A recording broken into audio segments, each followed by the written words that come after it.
Hoy somos más que anteriormente.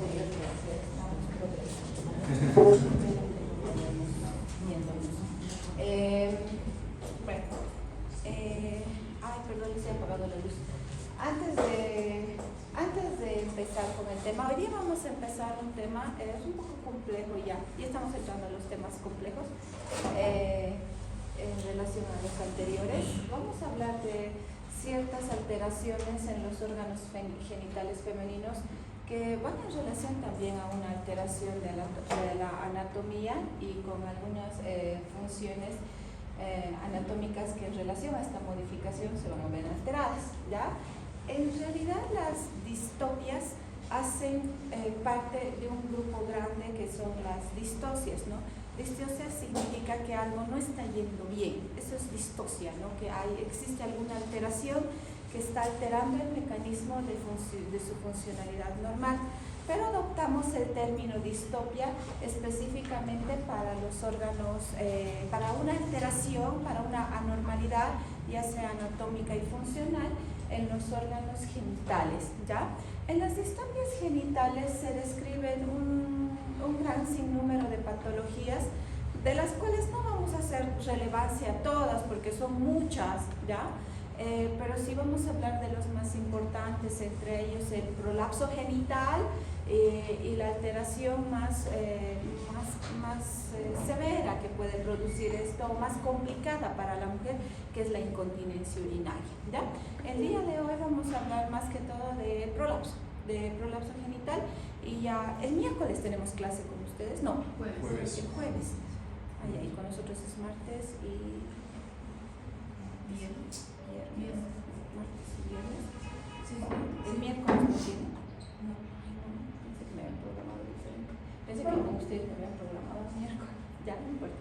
Ahora, de esta forma vamos a ir avanzando hoy día solamente prolapso, y el jueves nos tocaría, ¿no? El jueves ya vamos a avanzar lo que es la incontinencia urinaria, ¿ya? Entonces esta semana nos vamos a dedicar a eso. ¿Saben más o menos en qué fecha terminan?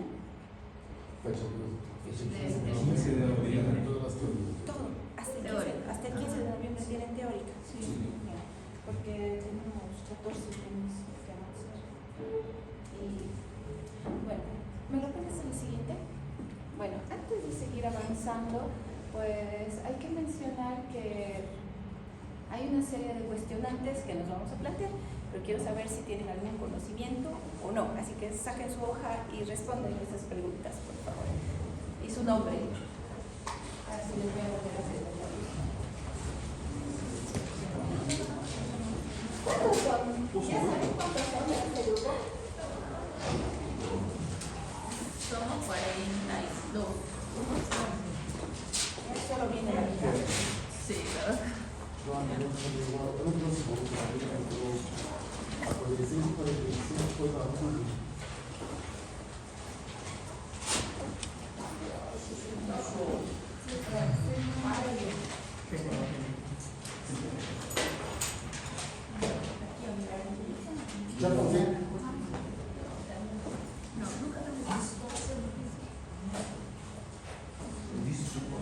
Distosia o distopia no hay problema.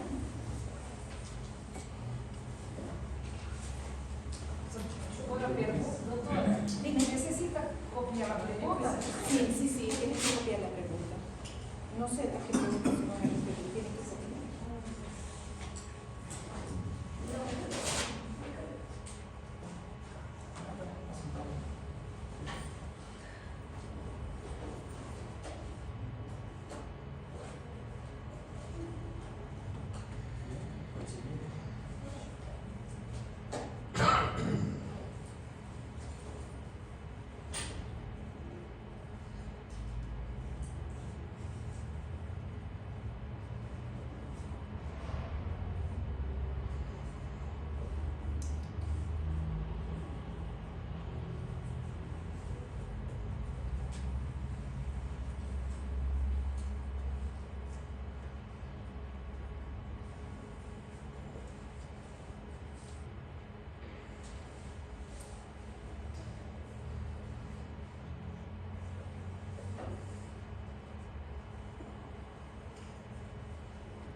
ya van a terminar. Después,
¿Ya está? ¿Sí?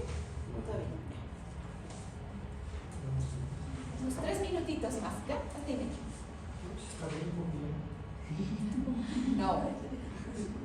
Si no saben igual, por tanto, no respondan. Pero, o sea, la idea que ustedes tengan de la respuesta, escríbanla, porque eso refleja lo que en el transcurso de los años ustedes han ido aprendiendo. Entonces, ahora vamos a ver si no aprenden nada. Nada.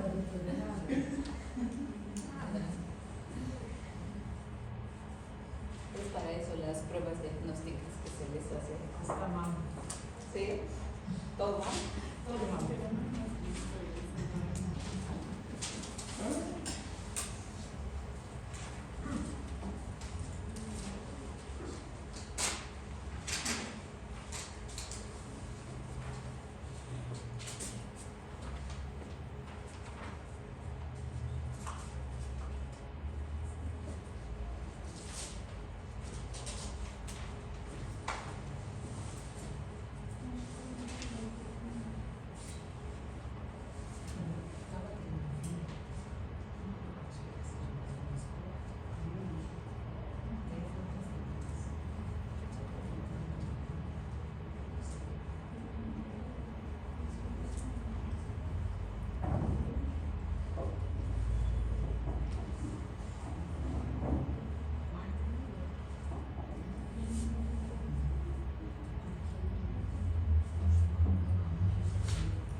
Pueden pasar sus ojos.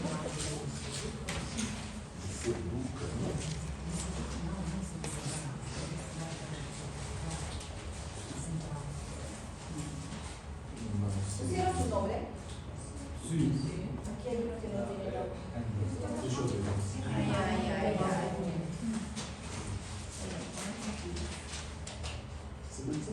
Porque si no pusieron su nombre, no está en la lista.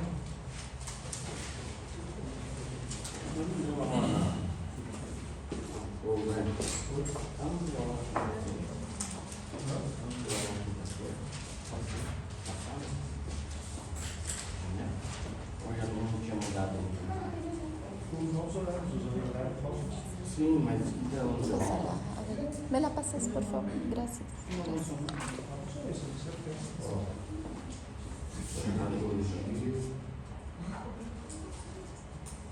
Qual foi o segundo? Ah, genético enfermou aqui. Só faltou ser o doutor dois aulas. O primeiro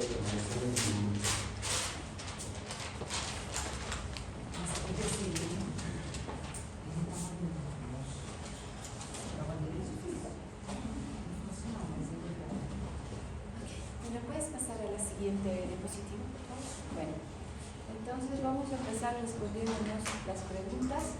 ¿Qué es distosia? Pues ya les había explicado, ¿no? La distosia significa que existe una alteración, ya sea anatómica o funcional, que está impidiendo que se realice un mecanismo de la forma adecuada o normal, ¿ya?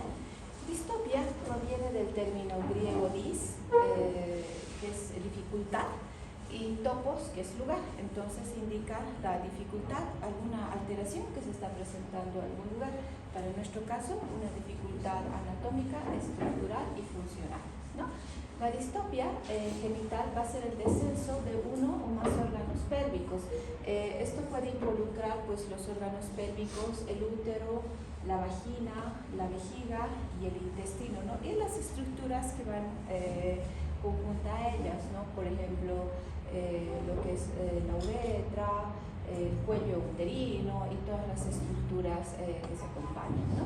Entonces, una distopia hace referencia a una anomalía en la situación de un órgano. ¿La siguiente, por favor? Bueno, las distopias genitales del piso pélvico pueden tener diferentes tipos de distopias, ¿no? Esto en relación a la localización anatómica.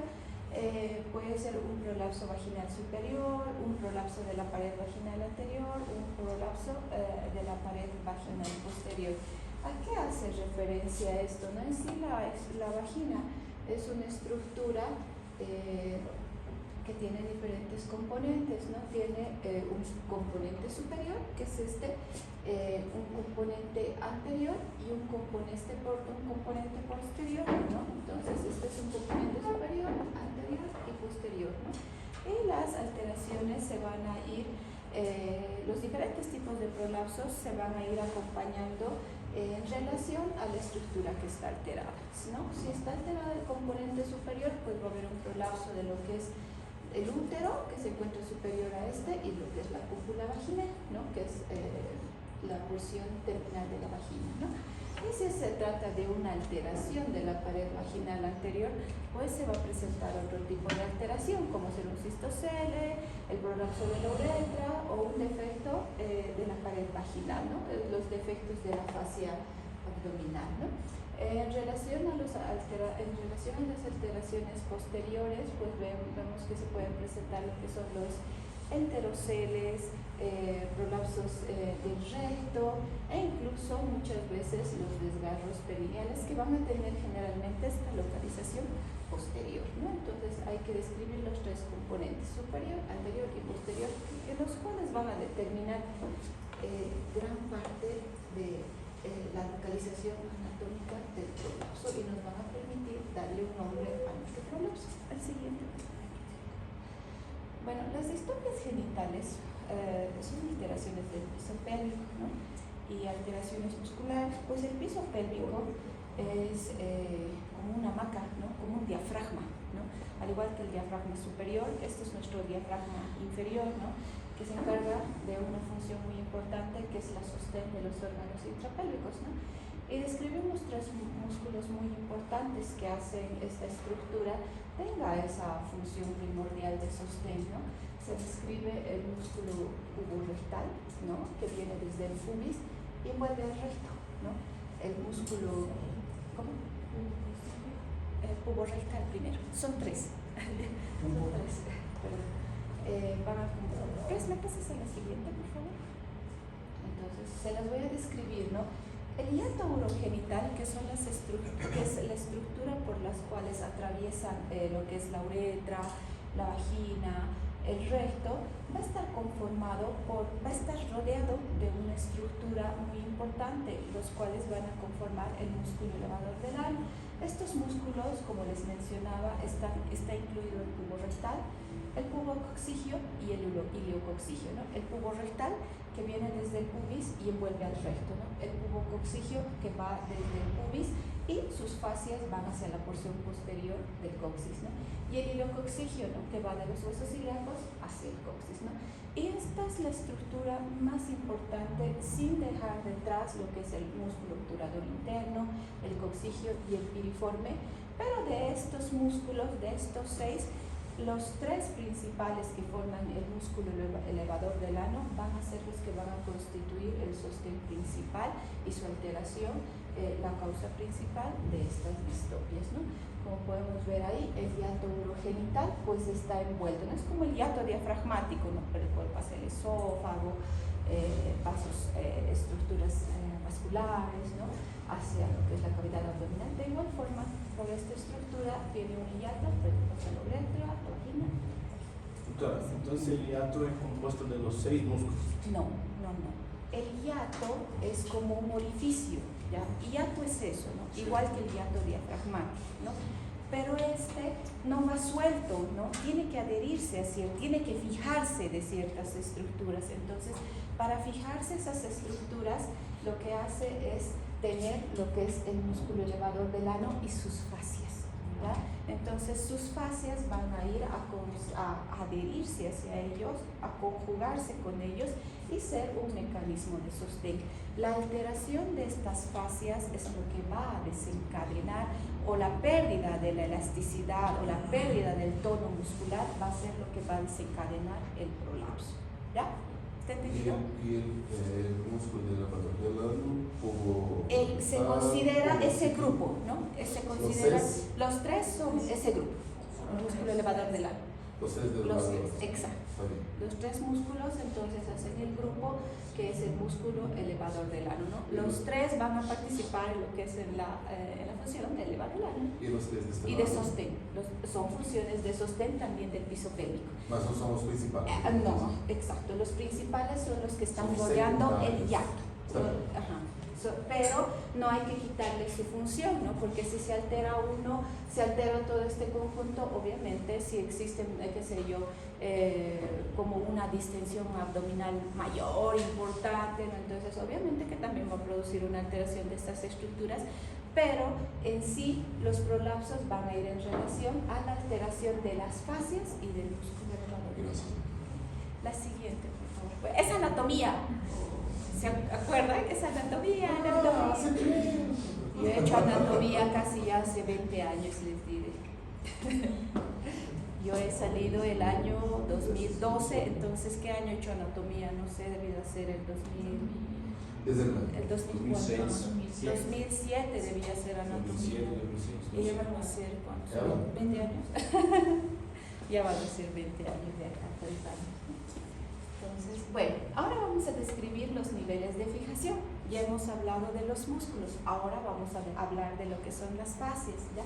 En el nivel superior, que es el nivel, vamos a hablar de 3 niveles, ¿ya? Este es el útero, ¿ya? Este es el cuello y esta es la vagina.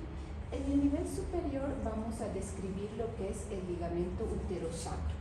Es decir, un ligamento que va desde el útero, de la parte posterior del útero hacia el sacro, ¿ya? Esta es la parte superior, por eso se considera el nivel 1, ¿ya? El ligamento uterosacro y el ligamento cardinal.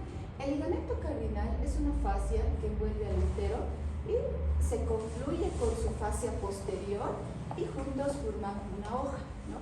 Entonces forman el ligamento cardinal en la parte superior, ¿no? Entonces tenemos hacia las partes laterales, su medio de fijación del útero van a ser los ligamentos cardinales. ¿Me entienden, no? Cuando Sí. se entiende. Y hacia la parte posterior vamos a tener este que es el ligamento uterosacro. A la parte lateral, a las paredes laterales, los ligamentos cardinales. Pero esto en su porción superior, ¿ya? Ese va a ser el nivel de superior de fijación, ¿no? Obviamente que estos van a ir a dirigirse también hacia fascias musculares, ¿no? Pero ahí estamos describiendo cuáles son los medios de fijación, los músculos y los ligamentos. En el nivel medio encontramos lo que es el paracolpos. Paracolpos, colpos significa cuerpo, ¿ya? Cuello, ¿ya? Cuello y cuerpo, ¿no? Entonces comprende esta área, ¿ya? Entonces, esta área, que es el nivel 2 o el nivel medio, es un entramado igual de tejido conectivo. Quiere decir que son las fascias mismas que sostienen a ese hiato que van a estar conformadas por lo que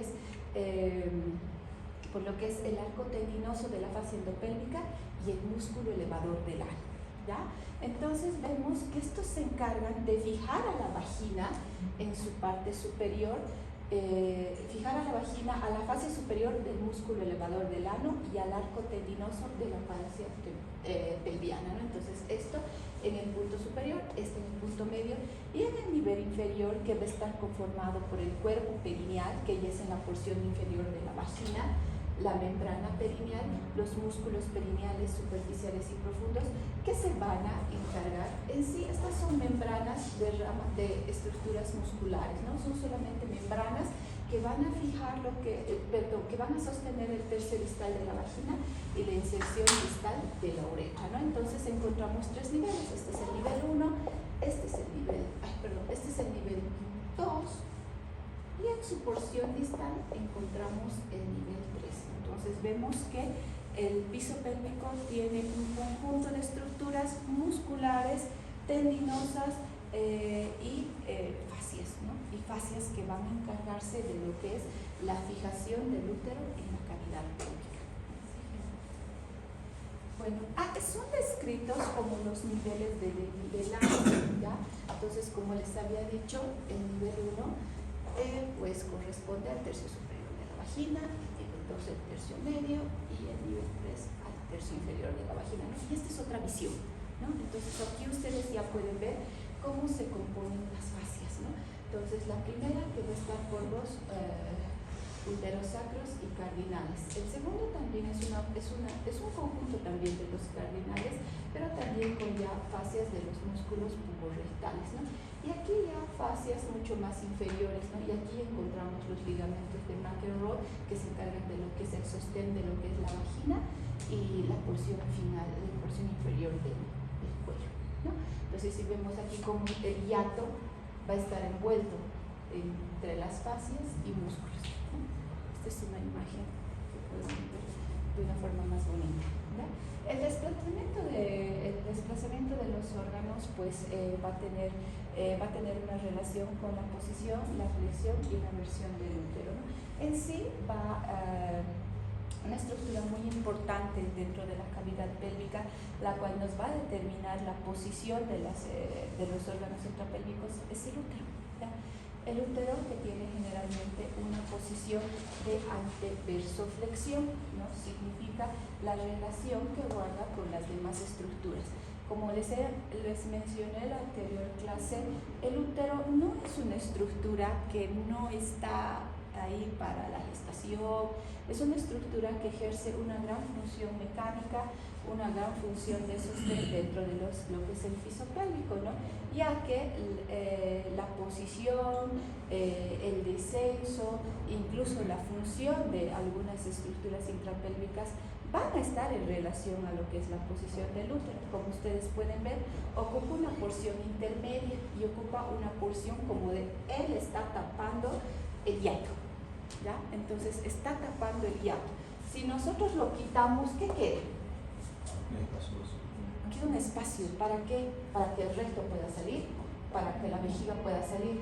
De igual forma, si este pierde su capacidad de contención o su función mecánica, de igual forma estos dos van a sufrir lo que es una alteración. Siguiente. Bueno, como les mencionaba, distoplía genital pues es el prolapso, puede considerarse como, se considera como una hernia visceral, ¿no? Es una hernia. Pueden presentarse las hernias de la pared abdominal, de las paredes inguinales, pero también las del piso pélvico, y estas son las que componen lo que es las distopias genitales, ¿no? Puede haber lo que es una herniación de la vejiga, de la uretra, del útero, del recto, incluso hasta del intestino delgado, ¿no? Dependiendo el grado de alteración que se presente, ¿no? Y esto se presenta a través de un punto débil del piso pelviano, ¿no? Que es el hiato urogenital, que puede generar una patología multisistémica. No siempre van solas, ¿no? Entonces muchas veces las distopias pueden combinadas, ¿no? Puede haber una herniación de la vejiga acompañado de la uretra, pueden jalar con ellos el útero o el recto, ¿no? Incluso ser total, ¿no? Haber una herniación total de la vejiga, la uretra, el recto, el intestino delgado, y todo puede confluir a través del piso pélvico dependiendo la gravedad de la debilidad que se haya conformado, ¿no? puede generar una patología multisistémica, ¿no? En la cual vamos a necesitar un manejo multidisciplinario, porque al integrar muchas estructuras, pues la alteración no solamente va a ser anatómica, sino también va a ser funcional, ¿no?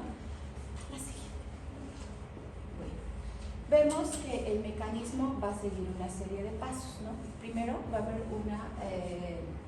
un debilitamiento de lo que es el diafragma pélvico.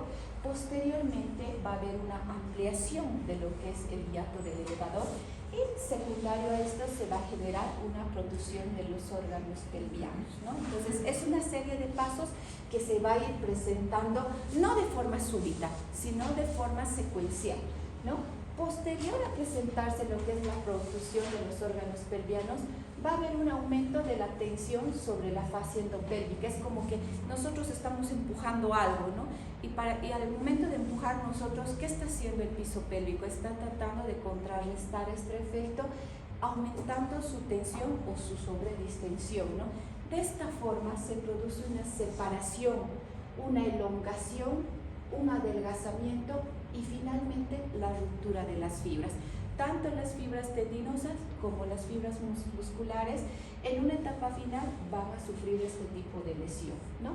Podemos encontrar algunos defectos laterales o paravaginales que van a estar en relación al defecto de la inserción de la fascia endopélvica largo tendinoso, que van a generar, en general, los defectos laterales o paragenitales van a generar lo que es un cisto uretrocele, que es el prolapso de la vejiga con la uretra, con la pérdida del ángulo uterovesical e incontinencia de la orina, ¿no? Entonces, esa va a ser la alteración principal que nos va a producir una alteración de las fibras laterales o paravaginales, ¿no?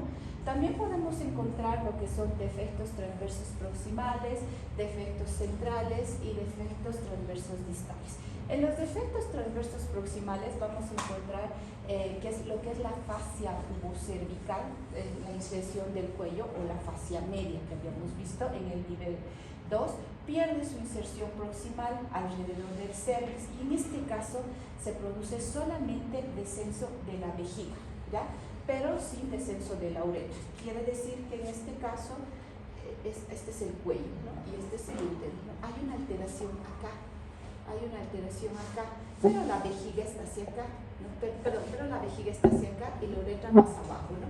Entonces, al estar la uretra más abajo, en los defectos transversos proximales, lo que es, la vejiga se queda en su lugar, y solamente al ser aquí el defecto, solamente se sale, la uretra se queda en su lugar y solamente se sale lo que es la vejiga, ¿no? Cuando el defecto es transverso proximal. En los defectos centrales, pues si hay un defecto de la fascia pubocervical de la línea media, ¿no? En este caso, cuando el defecto ya es mayor, así compromete esta región media, ya se va a producir también descenso de la vejiga, pero también como este defecto acompaña lo que es, toma lo que es la anatomía de la uretra, va a haber un descenso de vejiga con uretra, ¿no? Y en los defectos transversos distales, pues ya de los ligamentos puburetrales va a haber protrusión uretral, y además se va a salir lo que es la pared de la vagina, ¿no? Entonces se va a salir lo que es vejiga, uretra y pared de la vagina, todo se va a evertir hacia afuera, ¿no? La pared vaginal va a estar intacta, pero va a haber una modificación del ángulo uretrovesical, ¿no? En sí, estas alteraciones, estas tres alteraciones, los defectos transversos proximales, los defectos centrales y los defectos transversos distales, pues van a generar distintos tipos de incontinencia urinaria de esfuerzo. ¿Por qué? Porque comprometen estas tres estructuras, lo que es la vejiga, la uretra y la pared anterior de la vagina. ¿Han entendido? ¿Sí? Siempre trato de que me entiendan, porque ustedes son estudiantes todavía, no sé si van a ser ginecólogos, ¿no? Bueno, el prolapso genital pues se va a denominar el desplazamiento de los órganos pelvianos hacia abajo, a través de las paredes vaginales, de la vulva o más allá, ¿no? Se asocia frecuentemente con el embarazo, el número de embarazos, la paridad, el parto, el climaterio y también con la vejez, ¿ya? generalmente es mucho más frecuente en las personas adultas, ¿no? Es poco frecuente observarlo en pacientes jóvenes, ¿no? Pero sí existen ciertos mecanismos y estilos de vida que van a desencadenar que este tipo de cuadros se presenten en las pacientes jóvenes, ¿no?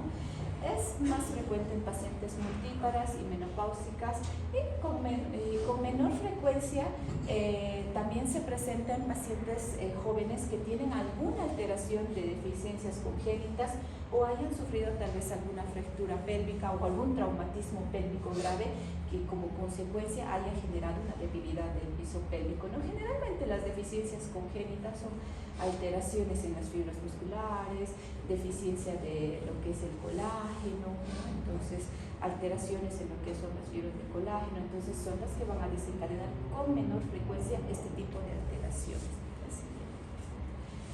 Bueno, la prevalencia es muy elevada en relación a la edad de la paciente, ¿no?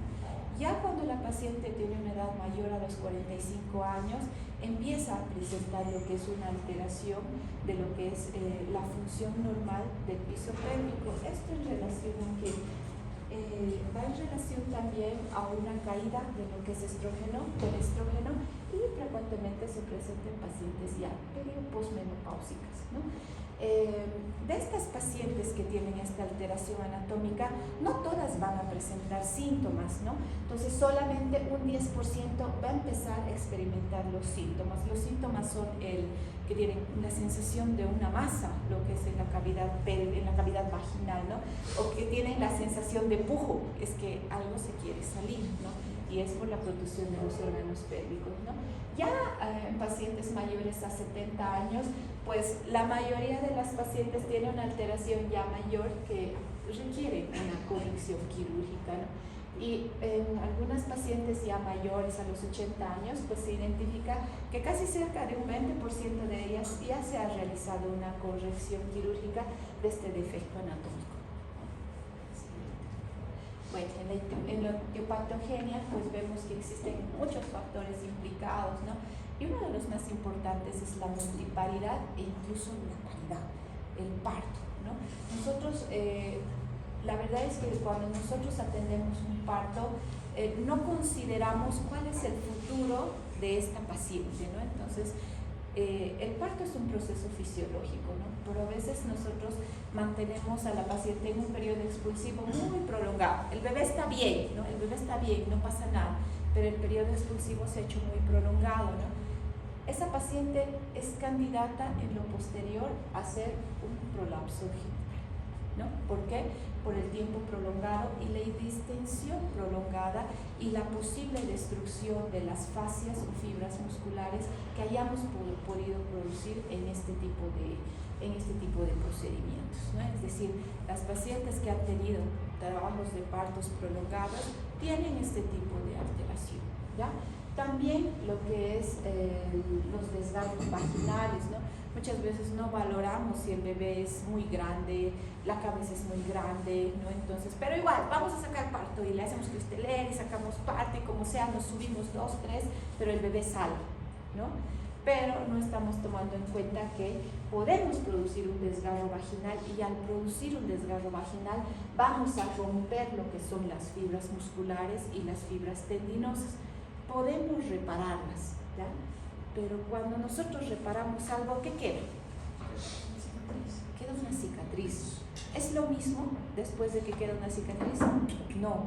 Entonces, eso pasa en nuestras pacientes que nosotros hemos atendido tal vez un parto traumático con la producción de desgarros, que como consecuencia va a tener ese tipo de lesiones, prolapsos genitales. ¿Ya? Dime. Por favor, e na hora de parto, na hora, Sí. se está tendo um desgarro, não há que mais que fazer, não na hora, ¿Cómo? no momento do parto. Existe el mecanismo del parto en la atención del periodo expulsivo, del segundo periodo de trabajo de parto, está la maniobra de Ritter, ¿no? Para poder proteger el periné. Entonces lo que tú haces es empujar, ¿no? El periné, cosa que no se te venga adelante y se desgarre, ¿no? Entonces sí podemos proteger, ¿no? Pero muchas veces no valoramos bien. El bebé puede ir con una distocia de hombro, el bebé puede ir con una cabeza grande y se nos va a producir un desgarro, ¿no? Entonces, muchas veces son situaciones que no vamos a poder evitar, ¿no? Entonces, si no hemos valorado bien, entonces nos va a pasar, ¿ya? Y vemos que se puede producir lo que es no solamente un descenso o no solamente una lesión de fibras musculares, sino lo que es, podemos producir incluso lesiones superiores, ¿no? No solamente, incluso en algunos casos se puede haber hasta lesión intestinal cuando nosotros estamos haciendo este tipo de procedimientos. La siguiente, por favor. Bueno, entre las causas pues encontramos los que son causas constitucionales, causas traumáticas, como el parto, ¿no? La edad y el déficit de la función trófica de lo que son estas estructuras y la obesidad, ¿no? En sí, ¿me lo puedes pasar a la siguiente, por favor? Pues vemos que es muy frecuente en mujeres caucásicas versus lo que es las pacientes afroasiáticas, ¿no? No es frecuente en mujeres jóvenes o omníparas, ¿no? Es más frecuente en mujeres adultas y multíparas, ¿no? También sí va a tener mayor frecuencia en lo que son las pacientes que sí tienen el síndrome de Marfan, ¿no? En la cual se va a acompañar de una mayor laxitud de lo que son las fibras musculares y de las fibras tendinosas, ¿no? También en alteraciones o malformaciones del sistema nervioso central, ¿no? Como el meningocele, la espina bífida o la estrofia vesical, ¿no? Entonces, en esos casos son cuando los bebecitos nacen con un meningocele, la espina bífida o la estrofia vesical, pues tienen una alteración de su piso pélvico, ¿no? Tienen también una malformación en lo que es esta estructura, ¿no? En pacientes que tienen predisposición a hernias, ¿no? Hay pacientes en las que realizas una cirugía, hernia abdominal, le haces otra hernia inguinal, ¿no? Entonces son pacientes que tienen una predisposición a la formación de este tipo de lesión que son las hernias, ¿no? Y también en la distinta cantidad y la tonicidad del músculo pélvico y de soporte, ¿no? De origen traumático, como ya les había mencionado, el embarazo, el parto, y produce una causa fisiológica de prolapso. La mayoría de las pacientes que han tenido parto, les diré, aunque con un parto tiene algún grado de prolapso, aunque el primer grado, ¿no? Que es casi no notorio, ¿no? Pero las pacientes que tienen parto por el mecanismo del pujo, entonces sí va a haber una sobredistensión de lo que es las fibras musculares, ¿no? Pero no sabemos educar a la paciente, ¿no? O sea, somos muy mecánicos, atendemos, resolvemos y a casa, ¿no? Pero no sabemos explicarle a la paciente y muchas veces la paciente se educa sola, ¿no? La paciente aprende sola. ¿Por qué? Porque no sabemos educar a la paciente que en el embarazo también puede realizar ejercicios, que en el embarazo también puede fortalecer el piso pélvico, ¿no? ¿Para qué? Para que no se presente este tipo de lesiones, ¿no? ¿Te has aburrido? ¿Se han aburrido? ¿No? Ya. Entonces, para eso nosotros debemos educar a nuestra paciente embarazada antes, durante y posterior al parto, ¿ya? Entonces, como les explico, no hay que ser médicos de voy a atender el parto y chao.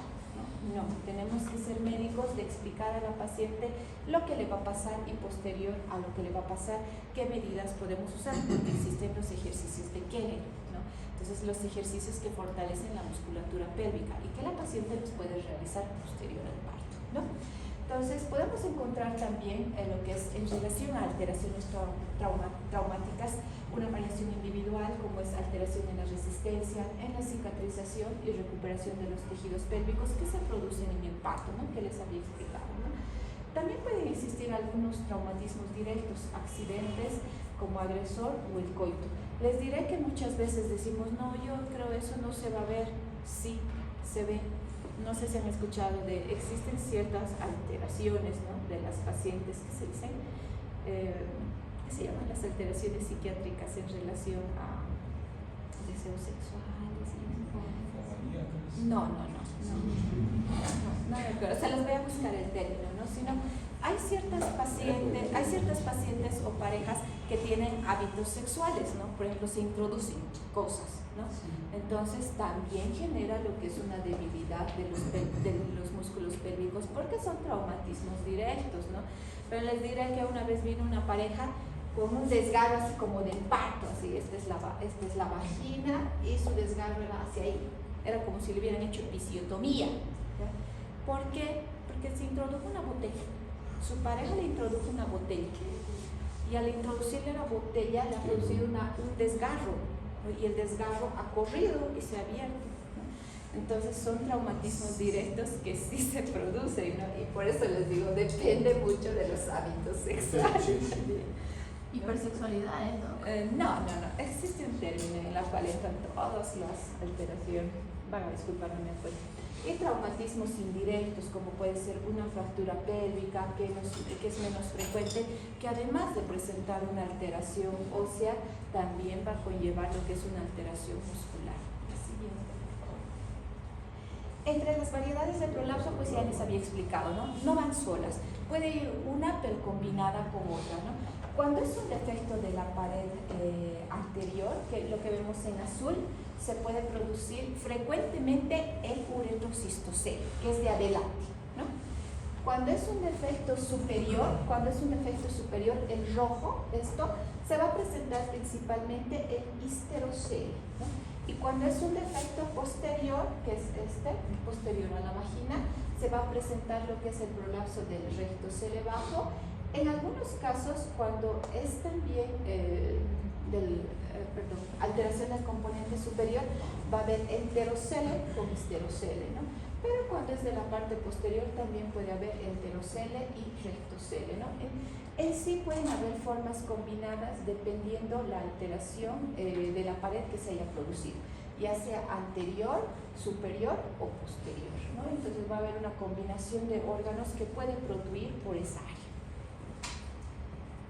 Bueno, vamos a hablar de lo que es la clasificación POPQ. Existen 3 clasificaciones, ¿ya? La clasificación POPQ, que hace mucha más referencia a los puntos de reparo anatómicos, pero solo se los voy a mencionar, ¿ya? Y los puntos de reparo anatómicos, la clasificación simple y la clasificación del Colegio Americano de Ginecología y Obstetricia. ¿Qué es el POPQ? Les van a preguntar, y sus doctores tal vez cuando lleven la práctica les van a hacer avanzar. ¿Qué es el POPQ? ¿No? Es el prolapso de órganos, es la cuantificación. Q hace referencia a la cuantificación del prolapso de los órganos pélvicos, ¿ya? Entonces ustedes tienen que aprenderse que el POPQ, porque mis alumnos les digo, ¿qué es el POPQ? Así, entonces es una cuantificación del prolapso de los órganos pélvicos, ¿ya? Entonces, esta cuantificación fue descrita en 1996, es decir, ya cuántos años, ¿no? Va a ser 30, ¿no? Por la Sociedad Internacional de Continencia definió este sistema, ¿no? Para la cuantificación del prolapso de los órganos pélvicos. Esta descripción del POPQ nos permite reportar datos de la exploración física de manera más estandarizada y de fácil reproducción. No quiero pasar la hora, no, creo que la vamos a terminar. Ya. Este sistema, ¿cuántas diapositivas nos faltan? 18, no sé. Ah, ya. Bueno. Este sistema contiene una serie de mediciones de sitios específicos y de soporte de los órganos pélvicos femeninos. Ahora, vámonos al sistema. ¿Me la pasas, por favor? Ok. Aquí vemos la clasificación del sistema POPQ. Entonces, de igual forma, el sistema POPQ hace una descripción de las estructuras anatómicas en relación a lo que es a la porción anterior, que va a ser todo esto. A, B, C, D. ¿Ya? Entonces, A, B, C, D menciona a la pared anterior.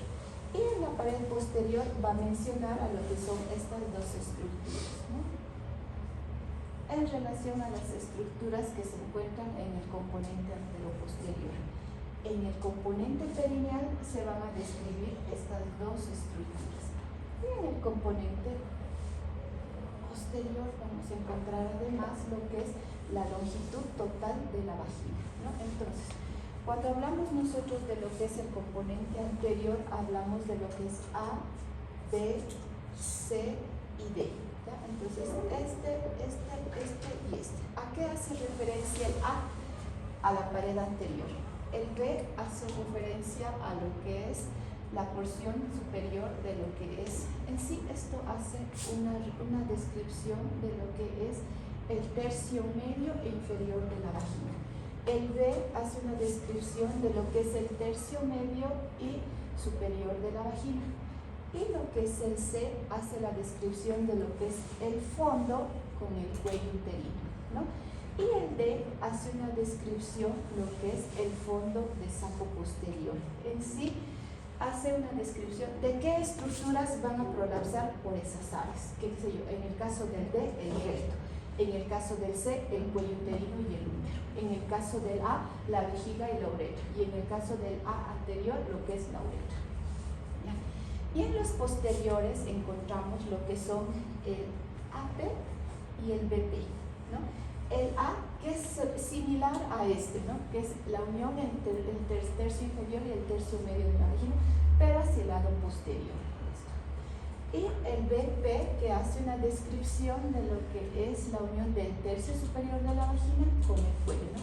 ¿Qué estructuras van a prolapsar por esta área, ¿no? Entonces, nosotros ya no describimos, ¿se trata de un prolapso anterior? No, se trata de un, ¿qué tipo de lesión es? Nosotros tenemos que describir, es un tipo de lesión AA, BA, dependiendo qué estructuras hayan salido, ¿no? Si ha salido uretra, entonces describimos AA, y si ha salido vejiga más combinación de BA. Entonces es un mnemotécnico, es un poco complejo la verdad para ustedes, ¿no? Y en el piso pélvico vamos a encontrar lo que es el GH y el PB, ¿no? El GH hace referencia a lo que es el hiato genital y el PB hace referencia a lo que es el cuerpo perineal, ¿no? Entonces en ese caso hay una disfunción de lo que es el hiato genital, pero es aquí abajo, ¿no? Y lo que es el cuerpo perineal, ¿ya? Y después encontramos lo que es el último, es cuando hay una afección total de la longitud total de la vagina, ¿no? Entonces, esta es la longitud total de la vagina, ¿no? Y dependiendo a esto, vamos a ir describiendo cómo se van a ir combinando los diferentes tipos de censos, ¿no?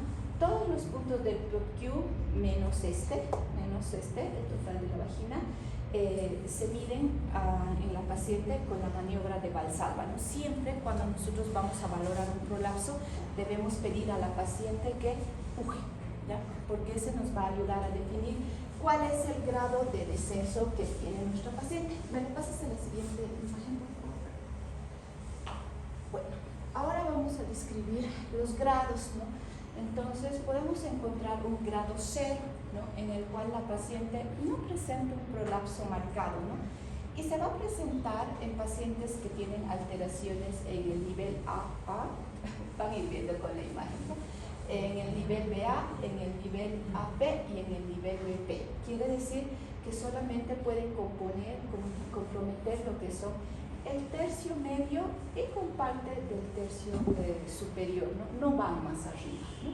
Entonces no compromete lo que es el C ni el D. Entonces hablamos ahí de un grado C, que el prolapso es leve, no prolapsa hacia lo que es hacia afuera, ¿no?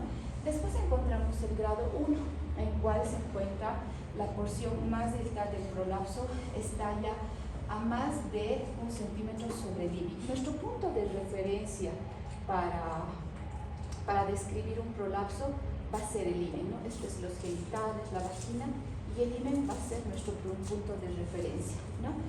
Si el prolapso está por 1 centímetro de lo que es el himen, quiere decir que no se sale, no se asoma al introito, es un grado 1, ¿ya? En el grado 2, la porción más distal del prolapso, ya sea vejiga, útero, recto, lo que sea, tiene que estar ya, ha sobrepasado este nivel, ¿no? Puede pasar el himen o puede estar, o puede subirse, ¿no? Que nosotros le hacemos hacer la maniobra de Valsalva y desciende, ¿no? 1 centímetro, pero se vuelve a subir, ¿no? Ese es un grado 2.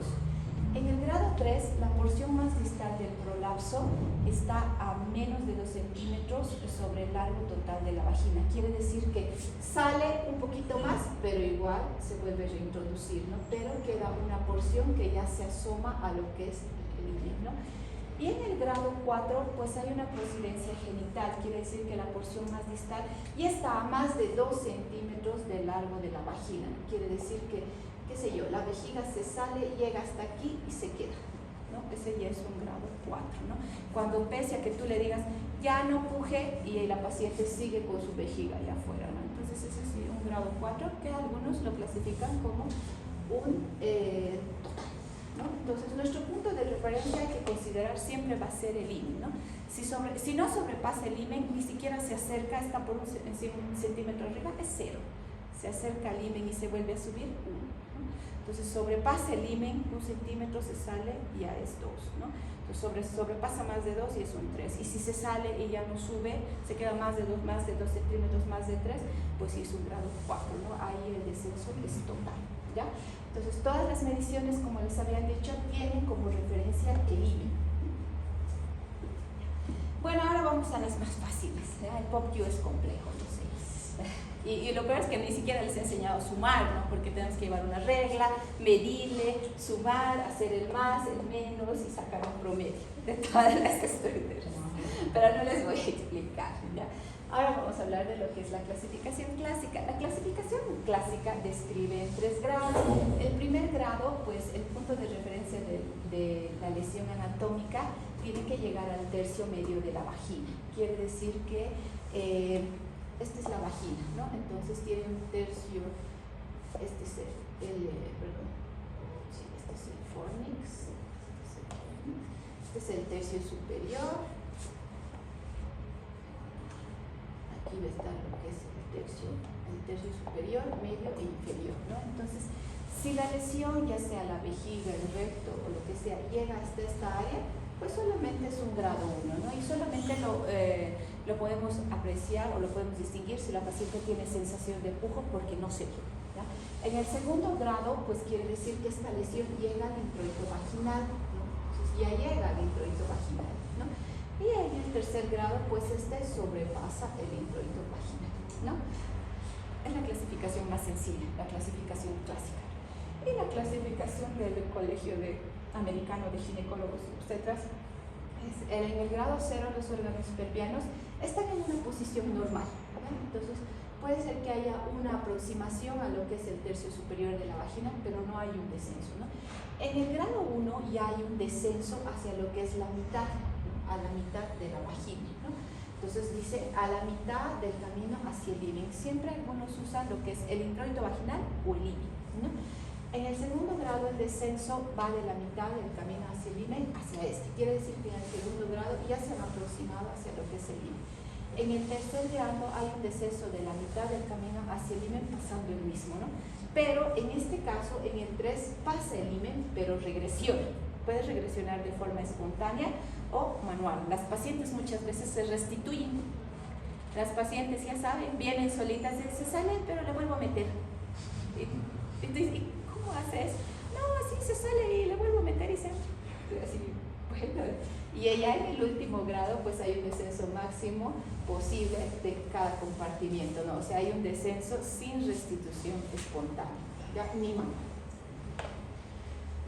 En relación a los síntomas, pues pueden estar relacionados con el órgano prolapsado. Por ejemplo, la paciente va a presentar un débil chorro de orina ante la presencia ya sea de una alteración de cistocele o pueden presentar estreñimiento o defecación obstruida cuando tienen lo que es el rectocele. ¿Cuántos faltan? 10. Un poco más.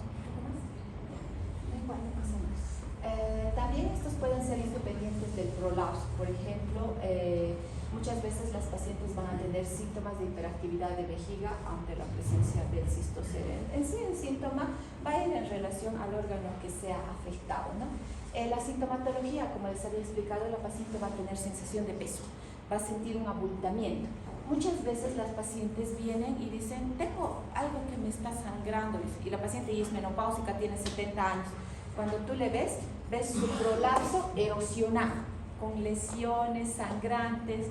En las pacientes ya que tienen 60, 70 años e incluso en pacientes postmenopáusicas, la mujer experimenta lo que es la atrofia, la atrofia genital, la atrofia vaginal. La atrofia va a hacer que las estructuras, las mucosas sean secas, ¿no? Entonces lo que hace es como que al estar expuesto esta estructura, aumenta lo que es la lesión, la sequedad vaginal y la apertura, ¿no? Entonces la paciente empieza a manifestar laceraciones, ¿no? Entonces las pacientes también tienen dolor pélvico. ¿Por qué?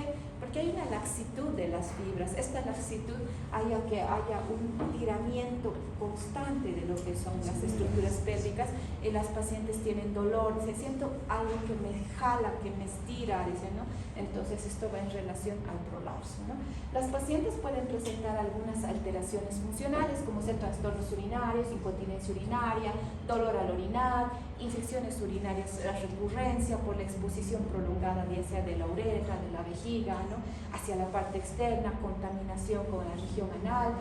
Va a haber la necesidad incluso que la paciente haga una reducción del prolapso para la micción, ¿no? Es por eso que les decía, muchas pacientes ya saben y ellas solitas se lo reintroducen, ¿no? Por eso les surge la necesidad de reducción, ¿no? Puede acompañarse también de rectoceles y muchas veces constipación, dependiendo del defecto que se haya producido. Pero ninguna paciente, por ejemplo, irá a llegar al ginecólogo para que está solo con dolor. Ya. Generalmente tiene esas otras sintomatologías. No te entiendo, ¿solo con dolor genital? Por ejemplo, yo tengo dolor, pero nunca va a llegar, por ejemplo, un colapso genital vaginal por cuenta de una dolor. Sí, por esos otros. Sí, es poco frecuente, ¿no? Generalmente la paciente lo que hace es aprende a controlar, ¿no? Le duele, se le sale, se lo vuelve a reintroducir, pero ¿cuándo viene la paciente? Cuando estos síntomas se han afectado su calidad de vida. ¿Cuándo afecta su calidad de vida? Cuando la paciente se orina, ¿verdad? Cuando la paciente siente dolor extremo. Cuando la paciente se orina, ahí es cuando la paciente viene, porque te dice, mancho mi ropa interior y huele, es incómodo. Entonces, cuando esa incomodidad empieza a afectar su calidad de vida, es cuando recién la paciente viene, ¿ya? Entonces, ¿y cuando ya se orina? Cuando ya es grave, ¿no? Cuando ya es un grado 2, 3, 4, ¿no? Entonces, cuando ya es un grado progresado, ¿no? Para el diagnóstico nosotros tenemos que utilizar lo que es el interrogatorio, ¿no? Es importante que nosotros aprendamos que siempre la anamnesis es nuestra base, no somos médicos. Si no hacemos anamnesis no somos nada, no somos médicos, ¿ya? Para eso nosotros también debemos acompañarnos de lo que es el examen físico. En el examen físico, como les había mencionado, siempre vamos a pedir a la paciente la maniobra de Valsalva, ¿no? Que haga el pujo, ¿no? Podemos realizar un examen especular. En el examen especular podemos realizar o visualizar lo que es la protrusión del cuello, la protrusión de la mucosa vesical. Entonces sí se puede apreciar, ¿no? Dependiendo del grado del prolapso, ¿no?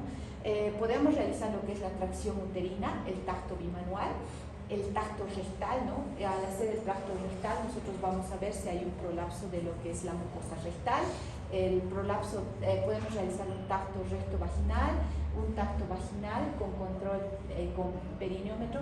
Existe como un tensiómetro para medir la capacidad de presión de lo que es el ano, ¿no? Entonces, muchas veces con la debilidad del piso pélvico el ano pierde esta capacidad y ya en casos muy graves la paciente pues puede defecar de forma espontánea, ¿no? La incontinencia fecal que puede experimentar, ¿no? Y también podemos realizar el reflejo bulbocavernoso o reflejo anocutáneo para valorar las estructuras nerviosas, ¿no? Entonces, ¿qué hacemos? Nosotros estimulamos en la región del músculo bulbocavernoso o en la región anocutánea, y si hay contracción, hay una buena respuesta neuronal. Si no hay una buena contracción, no hay una buena respuesta neurológica y la paciente tiene una alteración de lo que es las estructuras del piso pélvico. Entre otros estudios que nosotros podemos acompañarnos, pues está lo que es un cultivo en pacientes que sufren infecciones urinarias a repetición, una ecografía que también nos va a ayudar a valorar el descenso, ¿no? De la vejiga, de la uretra, del útero, ¿no? La resonancia magnética, pero no son un gol estándar, ¿no? Un gol estándar para valorar lo que es un prolapso genital, pues es la valoración del grado, el examen físico, ¿no? O podemos pedir a la paciente, qué sé yo, una defecografía y una manometría, ¿no? En el tratamiento, pues el tratamiento, ¿cuántos faltan? 10 horas. 10, ahí vamos a terminar. el tratamiento del prolapso depende de la gravedad del mismo y de sus síntomas. Si no es grave, muchas veces con cambios en las medidas dietéticas y genéticas podemos corregirlo, ¿no? Las opciones disponibles para el tratamiento pueden ser conservadoras, mecánicas o quirúrgicas, ya sean ejercicios, dispositivos o cirugía, ¿no?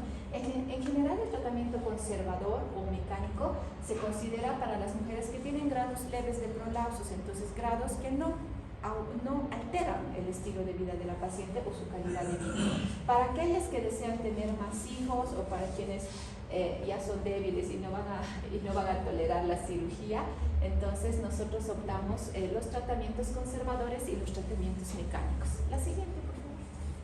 Bueno, el tratamiento médico pues es, la verdad le voy a decir, la mayoría de las pacientes que tienen este problema tienen sobrepeso, ¿ya? Entonces el sobrepeso, el aumento de la presión intraabdominal como consecuencia va a generar lo que es una debilidad del piso pélvico, ¿no? Entonces instruimos a la paciente sobre la actividad física, los ejercicios de Kegel para fortalecer lo que es el piso pélvico y ya un tratamiento mecánico, los pesarios, ¿no? Que son dispositivos en formas de anillos o en diferentes formas, pero que van a ir a lo que es contener estas estructuras en su posición, ¿no? Apoyándose lo que es en la sínfisis del pubis y en la pared vaginal, ¿no?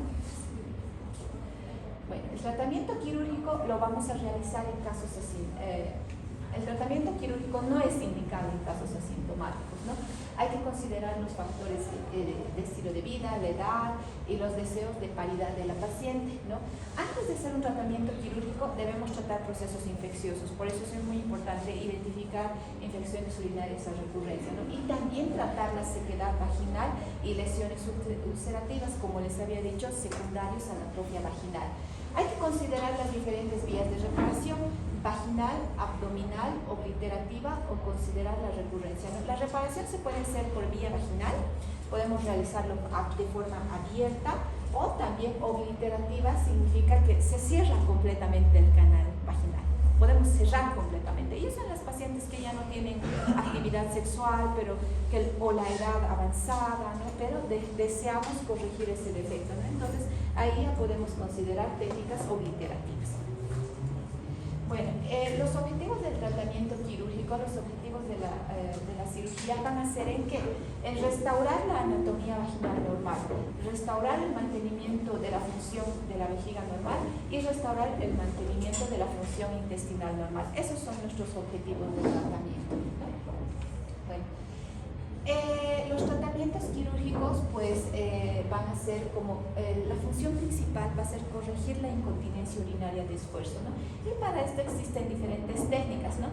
Vamos a mencionar igual técnicas en incontinencia urinaria y las vamos a mencionar en el próximo capítulo igual, pero se los voy a hacer una breve mención ahora, ¿ya?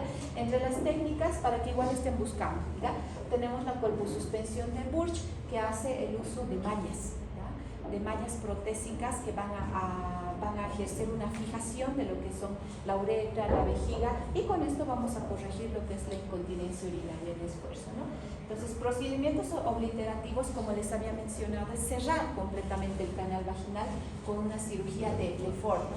Procedimientos reconstructivos, en caso de desgarros grandes, ¿no? en los traumas postparto, incluso existen procedimientos en los cuales se utilizan tejidos propios de la paciente, ¿no? Es decir, podemos sacar parte de un pliegue cutáneo y producir un cierre en otras estructuras, ¿no? Dependiendo de la lesión que tenga la paciente, ¿no? La operación de Hallman, la colporrafia anterior, si la lesión es de la pared anterior, les había explicado, ¿no?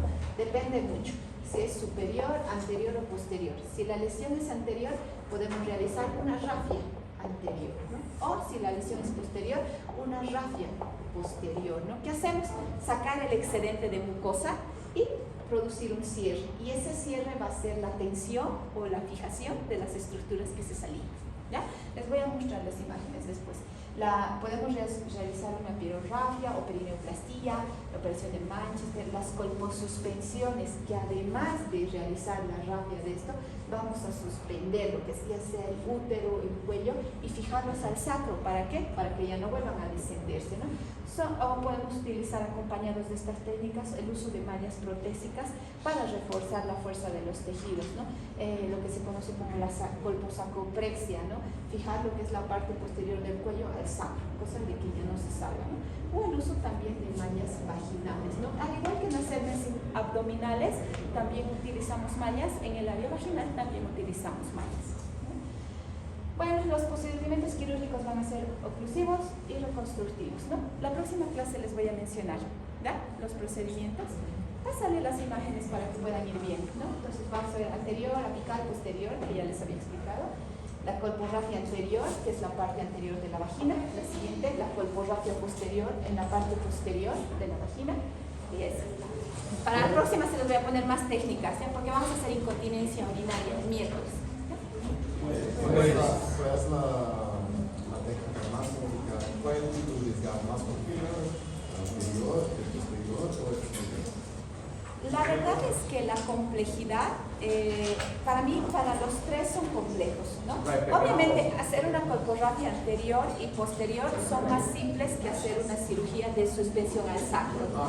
La suspensión al sacro sí es un poco más compleja que la colporrafia anterior y posterior. ¿Qué tendrá que Sí, es que está sin tiempo. Está bien, para saber si voy a pasar.